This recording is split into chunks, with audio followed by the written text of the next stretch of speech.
ایک عقل مند نوجوان سمندر کے راستے روم کی ایک بڑی مسجد میں آیا نا، تو لوگوں نے اس کی بہت تعظیم کی، اس کا سامان اٹھا کر باعزت طریقے سے رکھا۔ ایک دن ایک نمازی نے اسے کہا کہ بھائی مسجد کو صاف کر کے کوڑا باہر پھینک دو، مسجد کو صاف کر کے کوڑا باہر پھینک دو۔ یہ سنتے ہوئے وہ نوجوان مسجد سے باہر نکل گیا، پھر اس کو مسجد میں نہ دیکھا گیا۔ لوگوں نے سمجھا کہ شاید وہ متکبر تھا۔ ہم نے کہا تو صرف یہی تھا کہ بھئی مسجد کو صاف کر کے کوڑا باہر پھینک دو، بجائے کوڑا باہر پھینکنے کے وہ خود باہر چلا گیا ہے، پھر آیا بھی نہیں ہے مڑ کر۔ لوگوں نے سمجھا کہ شاید وہ متکبر تھا۔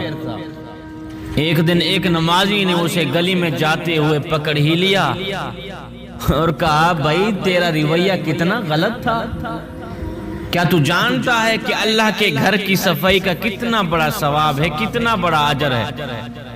ہم نے کہا تو صرف یہی تھا کہ بھئی مسجد کو صاف کر کے کوڑا باہر پھینک دو، بجائے کوڑا باہر پھینکنے کے تو خود باہر نکل گیا، پھر مڑ کر آیا بھی نہیں۔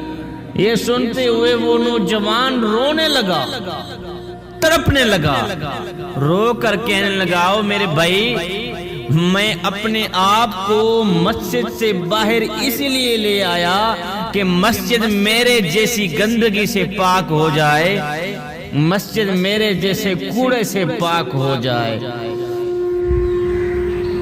اللہ اکبر، اللہ اکبر۔ عاجزی ہو تو ایسی ہو، انکساری ہو تو ایسی ہو کہ مردان حق ہمیشہ کے لیے اپنے آپ کو حقارت ہی کی نگاہ سے دیکھتے ہیں۔